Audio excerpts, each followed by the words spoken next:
So I'm here with Kim Lester today. Kim is a recently hooded doctor from Columbus State University and also an adjunct professor here. She also has been Teacher of the Year with Muskogee County School District. So we were talking earlier about if your interest in 21st century technology and video technology and streaming. So if you were to have some of these items in your new classroom at Hannon this year, what would you be able to do with it as far as your students? There'd be so many opportunities for my kids to do the creation on the computers, using the video. I would love to have my kids learn how to write scripts and to create movies, perhaps do their own special effects. And what if we could communicate with a school in another place, say in England or in Australia or someplace the kids hadn't even thought of? What if we could get them combining their efforts to create one product? That kind of thing sounds exciting to me, and I think the technology's out there. The technology's there. Microsoft has just done a video, or I guess it was a few years ago, where they showed students across from, say, overseas and students in the United States looking at each other through this screen. Now, they were projecting that as being the future, but really with this kind of technology, we're talking about a classroom that was totally wired. They could do it now. Yeah. And it would be a matter of really helping our kids understand the power of their technology, the power of what they can do with it, and they'll be the ones to take it the next step. Let's introduce it to them now, even in the 5th grade. Now, you know, I'm working with you and some of our colleagues on an initiative to maybe look at integrating soft skills, active learning, brain science, all that in the classroom. One of the issues is going to be, we can have a conference, we can have some events and have some people there, but then scaling that up. Is there a way we could use this technology, do you think, to scale that up into a professional development opportunity for teachers elsewhere? That's one thing teachers need, is an opportunity to talk to each other across borders.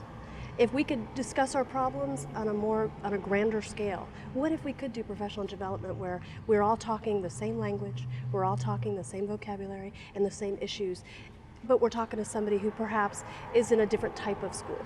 They could have different poverty situations. We could discuss each other's problems from a different perspective.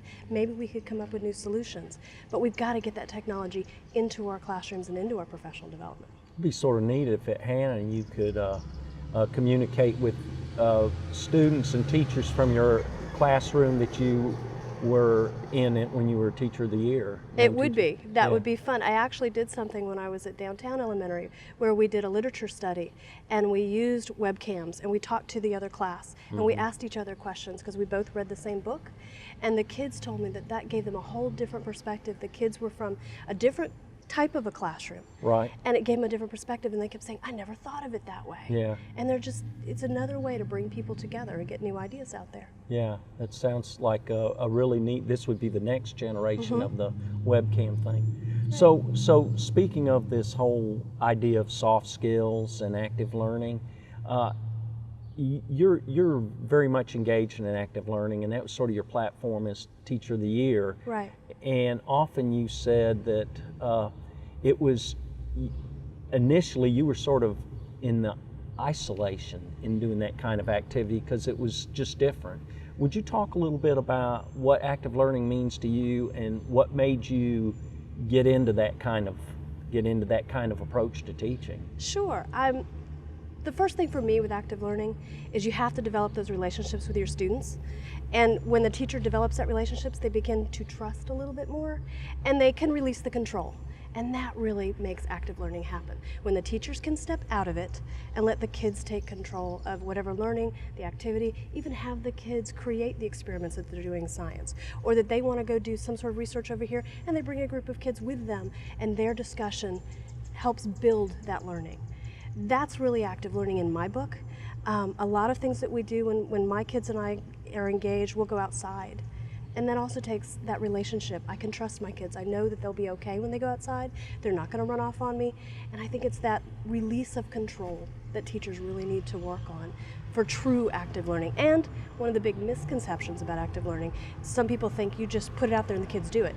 It does take planning, it does take thought, and it takes giving your kids high expectations. And that's part of it. And if you can wrap all that into one, that's when true active learning is very, very successful. So the whole idea of not having that control, it feels a little risky, doesn't it? Sometimes, but the benefits so outweigh the risk. You let the kids, it's trust. You let the kids show you what they can do. And I think that's the important part. Pam Wetherington was talking about that earlier today, about the idea that letting go and engaging in active learning took a great deal of trust, and it took some time to build the infrastructure to make it happen. Right, and it takes time for the teacher to feel secure in the way they teach, in their own talents, to allow them to say, yeah, my kids know what they're doing because I showed them, and we're all doing this together. Teachers don't definitely step out of the room. They're still part of it. They're guiding it, and it's knowing when to step in and help and when to back off and let things happen. That's all part of that trust and release. So when Kim Lester was a first-year teacher, did you start with that, or? No, Kim Lester needs to go back and apologize to those kids I had my first year teaching. Absolutely. So how did you come to this? Great administrators who trusted me. I had some wonderful professional development with Cornerstone that came through our county several years ago. That was all about using your environment to teach our standards. Yeah. And that was all part of it, and it was definitely a growing process. You don't just, most people don't just step into this and have it work for them. It takes some time to build up your resources. Lots of resources are usually needed, and to develop that rapport with the kids. It's all about our time and confidence in yourself and confidence in your kids. One of the other things we've been talking about on our task force is what transpired when we canvassed businesses as a university and asked them what would they like to see out of education. Actually, we were specifically focused on Columbus State, but we got a lot of feedback about high school and college graduates relative to what businesses were calling soft skills. Right. And they were saying things like, well, they come in, they have pretty good technical skills, but they can't work together. They don't understand what a workday looks like. They don't show initiative. They can't communicate. How are we as a profession going to change what apparently is a major issue in employability, really? We've got to embed it in the way we teach. Our curriculum, got a nice strong curriculum coming out there, but it's the way we teach it. Children need to learn initiative, for one. Why do they need to learn it? Why do they care about doing the assignments? Learning how to communicate with each other and with their teacher in ways that are positive, in ways that are constructive. Everything is not an attack, and a lot of times when you have a teacher standing in front of a classroom and there are worksheets and it's do this, do this, do this, the kids do feel a little bit intimidated. Yeah. You've got to release that and let the kids have some more power in what they're doing. They'll build that confidence enough so that they can talk to each other about what's happening. Right. That takes some, I mean, we got some really shy kids or some scared kids. You got to give them the confidence. Well, they'll be a part of a conversation, not just be a passive participant. So a lot of these things have a lot of basis in current neuroscience, and there have been some tremendous findings in neuroscience since the 90s when brain-based learning first took off, and brain-based learning was a big thing, and then it kind of, well, no, and then like everything else. but now neuroscientists are looking at physiological growth of the brain in terms of learning, and they're saying, wait, there's a lot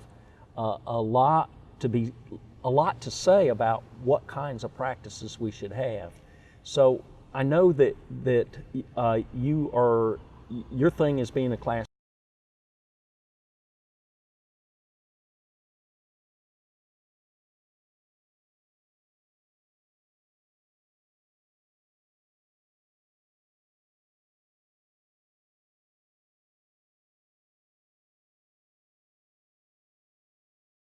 You're going to have kids on whole different schema levels, and you've got to be able to connect what you're doing with what they've already understood and allow them to make their own learning.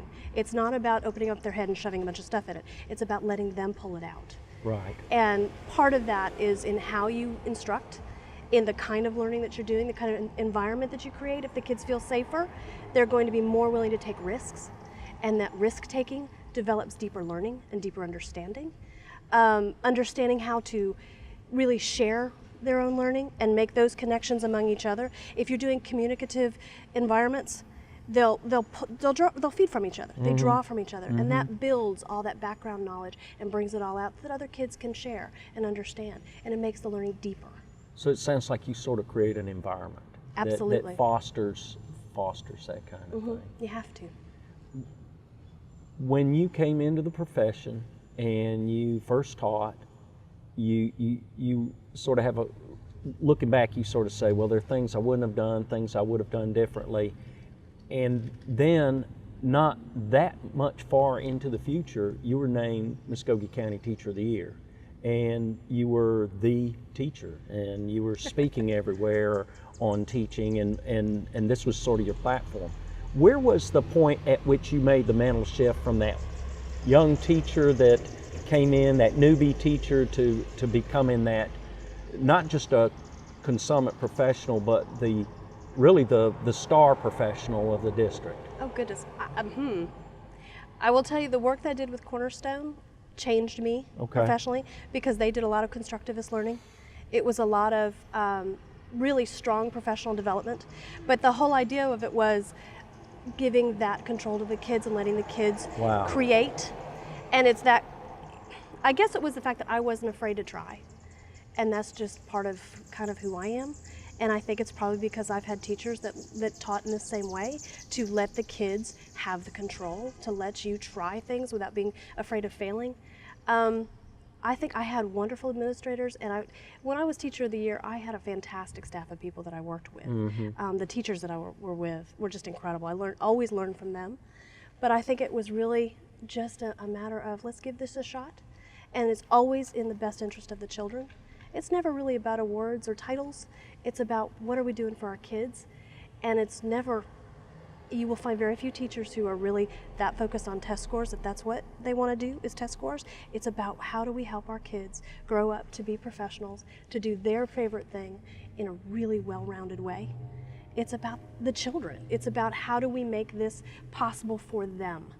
And in terms of Teacher of the Year, that was just a wonderful way to meet new people. It really was. I met some incredible, our community comes out in this town more than anything I've ever seen. And I didn't know that until I was Teacher of the Year. That was an advantage that I didn't expect.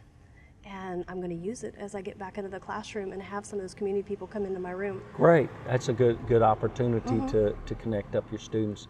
So what would you say to those who say, yeah, I hear you on the active learning, and that feeds my soul as a teacher, I buy that, but you know, I got to deliver the test scores. I got to deliver those test scores, right. So what would you say to those teachers? I tell them to come see my test scores. You've got to have the kids actively engaged in what they're doing in order for them to make deep connections with the learning, and they remember it for your blasted tests.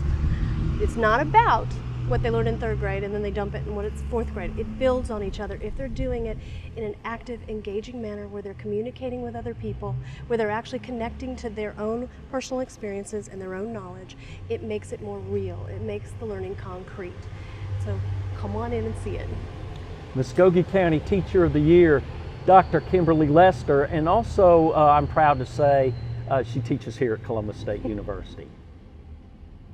So we've been talking today with Dr. Pam Weatherington and Dr. Heather McKean about 21st century learning, about 21st century teaching practices, and the juncture between what we do in the classroom and how we reach out to the world.